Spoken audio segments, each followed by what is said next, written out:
오늘 함께 나누실 말씀은 구약성경 창세기 4장 1절에서 5절의 말씀인데, 하나님의 손길을 경험하는 예배란 제목의 메시지를 함께 나누겠습니다.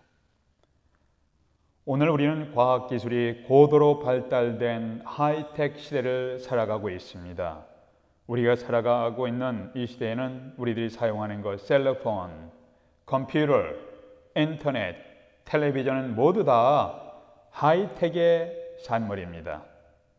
그런데 하루 종일 텔레비전을 보고 하루 종일 전화를 받고 하루 종일 인터넷을 사용하며 일하는 사람들의 마음에는 일반적으로 여유가 없습니다. 마음의 너그러움이나 넉넉함이 사라지게 되는 것을 보게 됩니다. 이런 사람들은 신경질을 잘 부리고 화를 잘 냅니다. 만나는 사람들에게 짜증을 부립니다. 아이들은 비디오 게임을 통해서 폭력에 대해 무감각하게 되어가면서 성장하는 모습을 보게 됩니다. 지난 주간에 미국 텍사스주 법정에서 39세의 하스겔이라는 사람에게 사형이 선언되었는데, 그 이유는 부인이 아이들을 데리고 자신을 떠났기에 처갓집을 찾아가서 이들 부부 사이에 태어난 아이들과 처갓집 식구 6명을 살해했기 때문입니다. 끔찍한 사건입니다. 한국에서도 자기 혹은 배우자의 직계 가족을 살해하는 존속 살해 비극이 종종 보도되고 있습니다. 하이텍 시대의 사람들은 인간의 생명, 인간의 죽음, 남녀 간의 성 등에 대해서 매우 왜곡된 이미지를 갖게 되었고, 그들의 심령은 황폐하게 된 경우를 종종 볼 수가 있습니다. 그러나 하나님의 어루만지시는 손길을 경험하면 감성이 다시 살아나게 됩니다.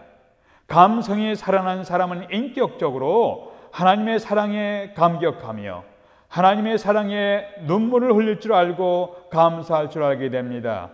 이러한 사람은 가난한 이웃들의 손을 잡을 줄 압니다.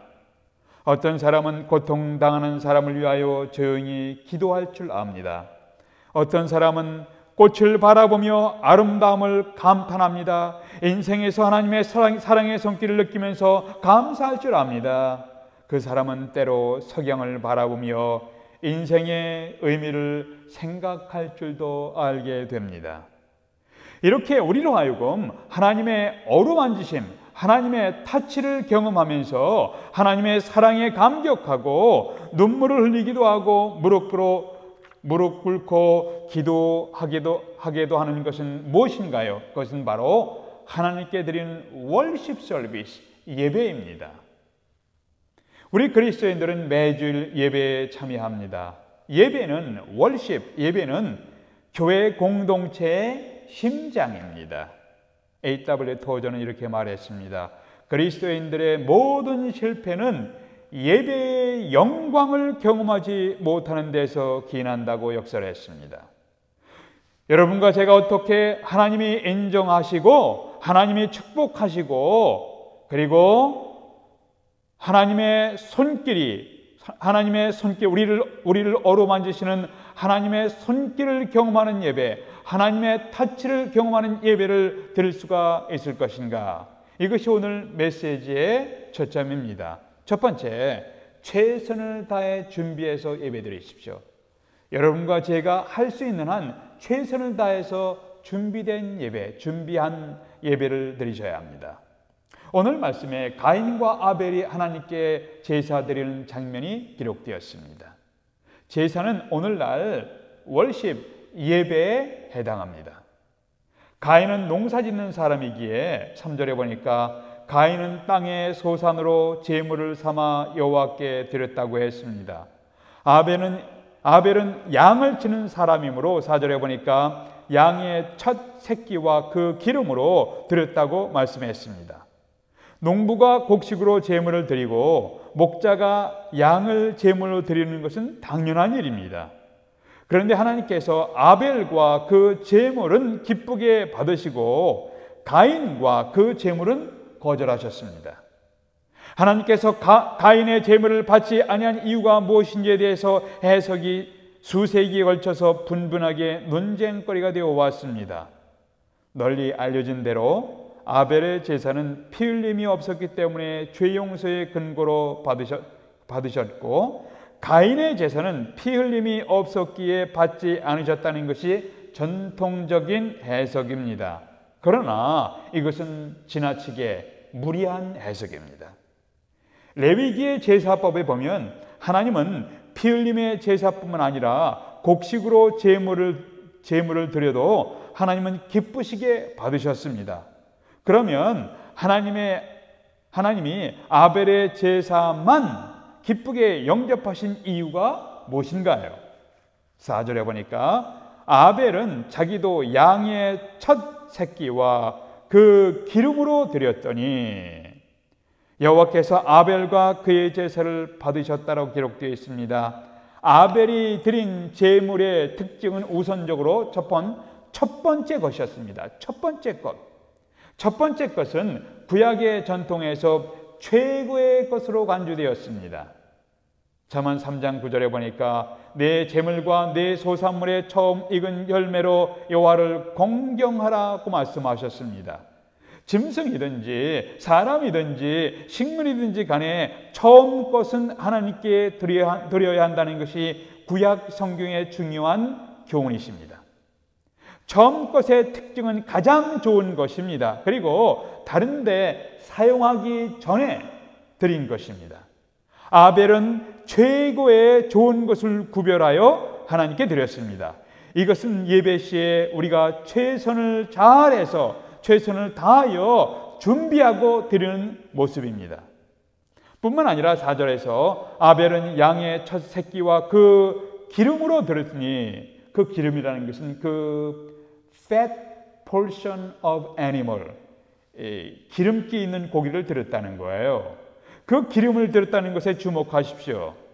오늘날과 같이 영양분을 과다하게 섭취하는 시대에는 기름진 것, 기름이 있는 고기를 피하는 것이 일반적인 현상입니다. 그러나 옛날에는 기름이 대단히 귀한 것이었으므로 하나님께 드렸습니다. 사무엘상 2장 16절에서도 먼저 기름을 태워 주님께 바쳤다고 기록되었습니다. 이것은 하나님께 가장 좋은 것을 먼저 바친다는 하나의 상징이었습니다. 그래서 아벨은 바로 그 기름을 드렸다고 성경을 기록하고 있습니다. 현 시대에 우리가 하나님께 예배 드릴 때 우리의 모습은 어떻게 준비해야 합니까? 그것은 우리가 최선을 다해서 준비해서 드리는 겁니다. 최선의 시간을 드리면서 예배 드리는 겁니다. 시간이 남고 별로 하는 것이 없어서 예배 드리는 것이 아니라 최고의 시간을 준비해서 최고의 컨디션으로 하나님께 예배 드려 보십시오.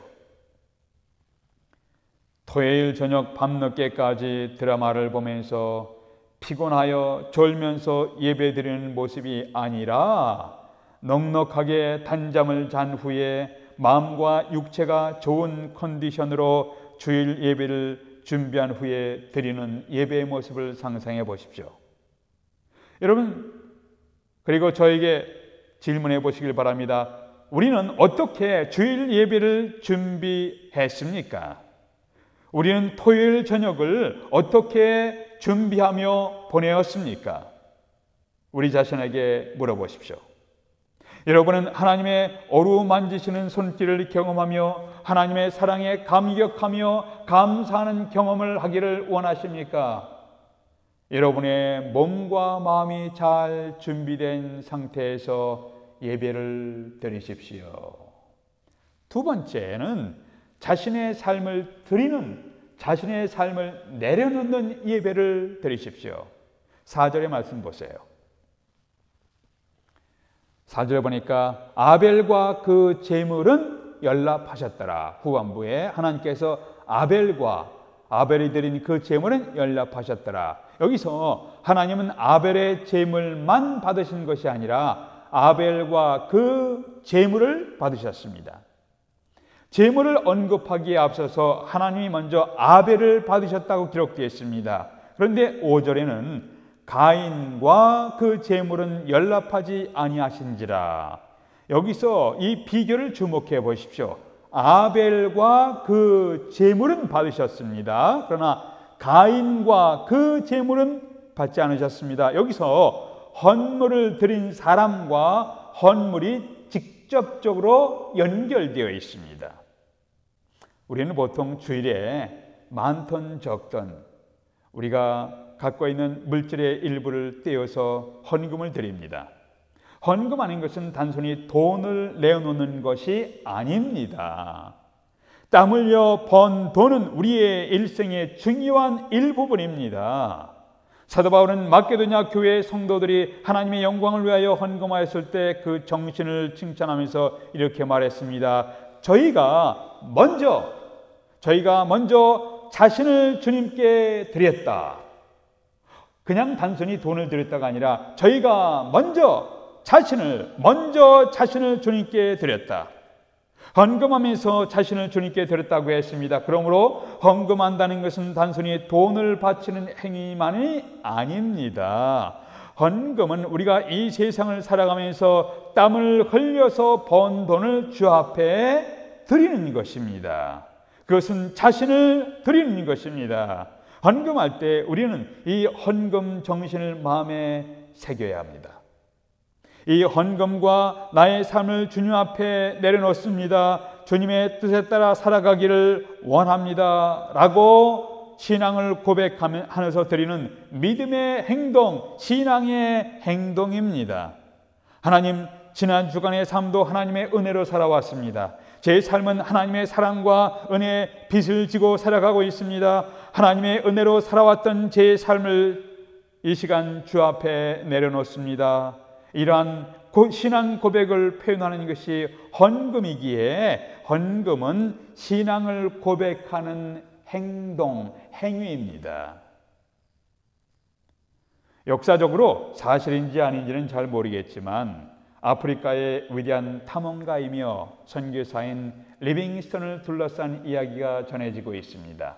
데이빗 리빙스턴은 어릴 때 어떤 선교사님의 간증을 듣고 선교에 대한 비전을 품었다고 합니다. 간증이 끝나고 선교 사역을 위해서 헌금하는 시간이 되었습니다. 헌금 바구니가 리빙스턴 앞에 왔습니다. 자기 주머니를 뒤져보았지만 아무것도 없었습니다. 한참 동안 곤욕스러운 표정을 짓더니 잠시 후에 헌금위원들이 헌금을 가지고 앞으로 나가니까 리빙스턴은 헌금 바구니를 따라 앞으로 나갔다고 합니다. 헌금위원들이 너 왜 따라서 나오니? 라고 물으니까 저를 하나님께 드리려고요. 저는 다른 드릴 것이 없어서 저 자신을 바치고자 합니다. 라고 하더랍니다. 이것이 역사적으로 그대로 일어났는지 아닌지 잘 모르겠지만 이 이야기가 주는 교훈은 분명합니다. 헌금은 단순히 물질을 드리는 것이 아니라 물질 속에 하나님께 대한 헌신과 사랑과 감사를 담아서 드리는 것이에요. 아벨은 하나님 앞에 예배를 드리는 시간이 되었을 때 제물을 통하여 자신의 삶을 하나님 앞에 드렸습니다.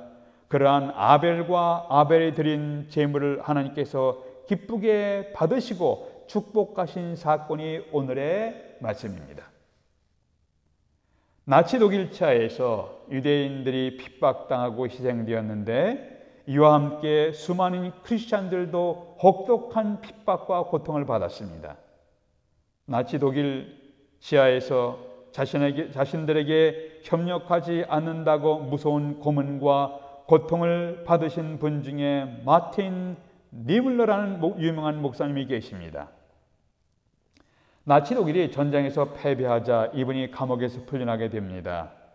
이분이 자유의 몸으로 미국을 방문하게 되었습니다. 시카고 방송의 한 아나운서와 인터뷰하는 중에 이런 질문을 받았습니다. 나치당의 혹독한 고문과 핍박을 이길 수 있는 비결이 목사님에게 무엇이었습니까?